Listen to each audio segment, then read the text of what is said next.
পৃথিবীতে আপনি তো কাউকে না কাউকে অনুসরণ করেন, ভালোবাসেন, মোহাব্বত করেন, তার মতো হতে চান। শাকিব খানকে আপনি ভালোবাসতে পারেন, ইন্ডিয়ার নায়ক ঋত্বিক রোশনকে ভালোবাসতে পারেন, এরপর নায়ক নায়িকা বিভিন্ন গায়ক গায়িকা আপনার ভালো লাগে, তাদের মতো হতে চান।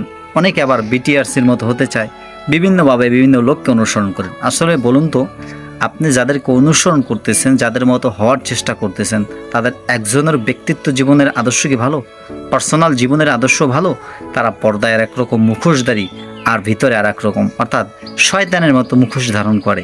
পাঞ্জাবি পরলেই শুধু যদি হুজুর হওয়া যাইতো, আবার প্যান্ট শার্ট পরলেই যদি বড় অফিসার হওয়া যাইতো, তাহলে এত মানুষ প্যান্ট শার্ট পরে বড় অফিসার নিজেকে দাবি করতে পারতো, পাঞ্জাবি পরে বড় হুজুর দাবি করতে পারতো।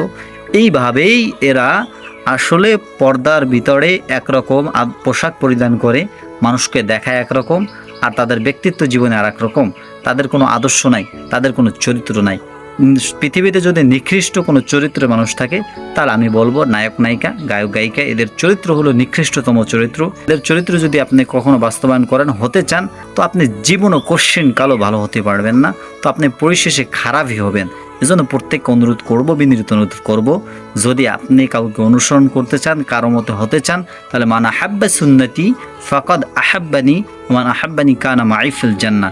নবী আলাইহিস সালামের মতো হতে চেষ্টা করুন, নবীর আদর্শের মতো হতে চেষ্টা করুন, নবী কোন কাজটা করছে সেটা করার চেষ্টা করুন, তাহলে নবীর সাথে আপনি জান্নাতে প্রবেশ করতে পারবেন। সুবহানাল্লাহ। এজন্য বলবো, আপনি ভালোবাসলে নবীকে বাসুন, কারো মতো হতে চাইলে নবীর মতো হওয়ার চেষ্টা করুন, কাউকে যদি অনুসরণ করেন নবী আলাইহিস সালামকে অনুসরণ করেন। সকলে ভালো থাকবেন, ভিডিওটা শেয়ার করে দেবেন। আসসালামু আলাইকুম।